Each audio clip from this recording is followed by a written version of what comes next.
Prune fait un vœu. Champi, ma soupe carotte-gingembre va te guérir de ton rhume d'été en un rien de temps. D'ailleurs, je parie que tu te sens déjà mieux. Je me trompe? La bonne vieille recette de Tante Tulipe marche à chaque fois. Désolé Tom, mais je te remercie, cette recette est délicieuse. Tout le monde est prêt pour aller voir la pluie d'étoiles filantes. Mais et ton rhume alors? Et voilà. Cette couverture te tiendra chaud. Tom, nous allons emporter un peu de ta soupe si ça t'ennuie pas. Champi ne peut pas rater la plus belle nuit de l'année. Tout le monde est là-bas et nous attend. Mais où sont passés les autres? Ils vont manquer toutes les étoiles filantes. Rien ne presse, Mousse. Nous avons encore un peu de temps. Nous devons nous installer, sécuriser les environs, vérifier qu'il n'y ait pas de petites bébêtes. Tu crois qu'on va voir des petites bébêtes? Youpi! Ça va être la plus belle nuit de toute ma vie. Vous oubliez tous les deux la chose la plus importante. Si vous voyez une étoile filante, vous devez faire un vœu. J'ai avec moi toute une liste. Regardez. Vœu numéro 1. Ah, une couverture moelleuse pour s'asseoir. Celui-là, je peux déjà le rayer de la liste. Non, j'en suis certain, Zinnia. La chanson dit « Comme un dragon dans le ciel ». Non, mon ami, tu te trompes. Les vraies paroles sont brille, brille, petite étoile, je me demande qui tu es. Si au-dessus du monde, comme un diamant dans le ciel. Salut, Prune. Salut, Zinnia, coucou, Piper. Bonne nouvelle. Champi m'a dit que si on se rapproche suffisamment d'une étoile filante, on peut être certain que nos vœux se réalisent. Donc, je vais lui demander s'il veut regarder le ciel avec moi du haut de mon arbre. C'est gentil à toi, Prune, mais Champi a un rhume et je suis pas sûre qu'il soit en forme pour venir admirer le ciel ce soir. Mais c'est ma toute première nuit d'étoile filante et je veux la regarder avec lui. Bon, c'est pas grave, il me reste plus qu'à rentrer, c'est moi, tant pis. Oh, pauvre Prune. Elle semblait si contente. C'est dommage qu'on ne connaisse pas un moyen de le soigner rapidement. Si, on en connaît un. Si les étoiles ont le pouvoir d'exaucer les vœux, alors on peut chacun en faire un pour que Champi guérisse vite de son rhume.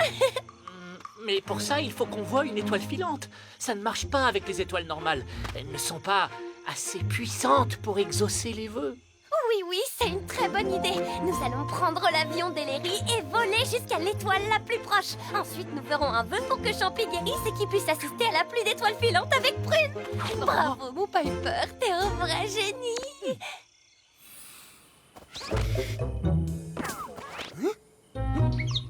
Chut, on n'est jamais trop prudent, tu sais, l'oiseau. Même si les Lilybuds sont partis assister à la pluie d'étoiles filantes, il y en a toujours un qui peut monter la garde. Oh, ce n'est que mon ventre. Je n'ai rien avalé de toute la journée. Je voulais garder de la place pour le festin qui m'attend à l'intérieur, dans la cuisine du Bouton d'Or. Oh, une étoile, déjà? Parfait. Je vais faire mon premier vœu. J'aimerais me retrouver seule dans la cuisine. Je prépare un pique-nique avec un peu de raisin et un délicieux fromage. Bucky, mais c'est bien toi? Salut Ellery, évidemment qui veut-tu que ce soit? Mon cher ami à fourrure, c'est la première fois que je t'entends chanter de ta belle voix si mélodieuse. Mais je chante tout le temps. Oui, je sais, mais pas des chansons aussi intelligentes. Oh, merci Ellery. J'adore inventer des chansons, elles parlent souvent de nourriture. De nourriture? Oh, mais c'est tellement ennuyeux. Je croyais que c'était ta passion dans la vie. Pas du tout. Ma passion, c'est le chant. D'ailleurs, j'aimerais beaucoup entendre toutes tes chansons. Oh, tu pourrais peut-être me faire un petit concert privé? C'est vrai, tu aimerais ça? Oh, j'adorerais. Oh, mais je vois que tu as un panier de pique-nique à livrer quelque part. Dommage. Je vais te laisser. Bonne nuit. Oh, je dois juste apporter ça aux Lilybuds dans la prairie. Si tu veux, tu peux m'attendre au Bouton d'Or. Ici, tout seul, sans personne? Oh, ce n'est pas très confortable, mais si tu insistes... J'insiste, j'en ai pour 5 minutes. Surtout ne te presse pas. En attendant, je vais chercher où Tom a caché ses réserves de nourriture. Encore quelques pas et nous sommes arrivés. Tada! On dirait l'avion de Monsieur Ellery. C'est bien son avion, mais il nous l'a donné. J'ai pensé qu'on pourrait voler jusqu'aux étoiles. Comme ça, tu pourrais faire un vœu pour que Champi guérisse vite. Moi, grimper dans ce truc? Oh, ne t'inquiète pas, je resterai avec toi. Je ne suis jamais encore montée en avion, mais je monte sur Piper. Ça doit pas être très différent.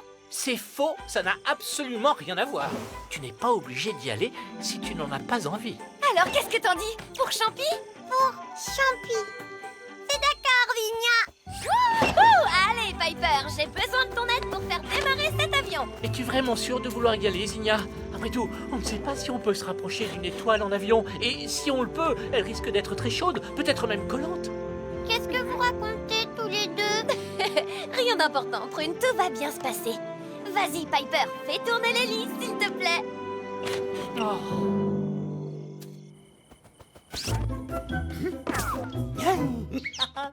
L'oiseau, mon vœu s'est réalisé. J'ai enfin le bouton d'or pour moi tout seul.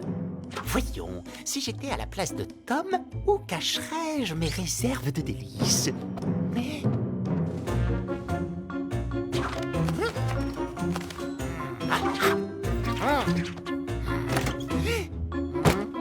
Oh. Il doit forcément y avoir à manger quelque part. Ah, j'en étais sûr. Tu vois l'oiseau? L'oiseau?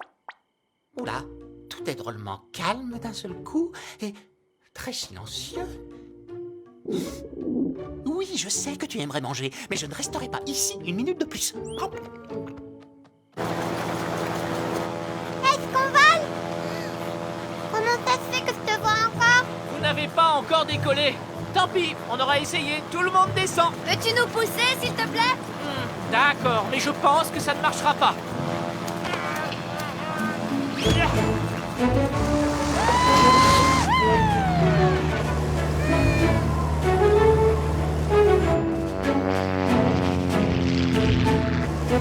Alors, ça va comme tu veux, Prune?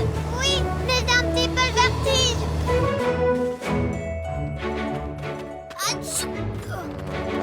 Champi! Champi! Est-ce que c'était Prune et Zinnia? Une étoile! Je dois vite faire mon vœu. Plus haut! Je dois aller encore plus haut. Oh, Prune, attention! Reste sur ton siège! Je voudrais que Champi guérisse.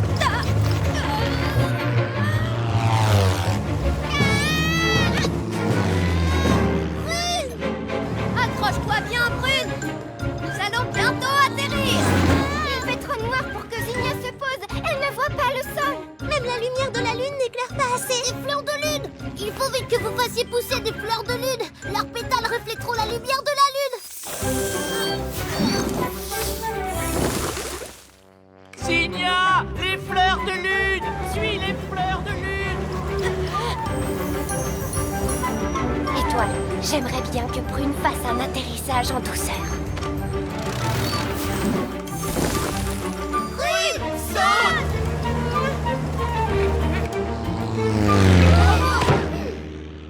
Tout va bien, Prune? Ah, Champi, tu vas mieux. Mon vœu a été exaucé. Zinnia, moi je souhaite qu'elle se pose sans danger.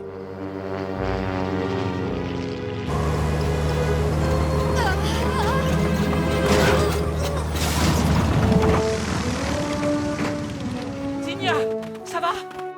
Oui, tout va bien. Merci à tous de m'avoir aidé. Oh, Prune, mon vœu s'est réalisé. Oui, et le mien aussi. Piper, je suis désolée de ne De pas... ne pas m'avoir écouté? Ça ne fait rien. Maintenant, au moins, tu sais piloter un avion. Peut-être, mais rien ne vaut une fidèle gerboise.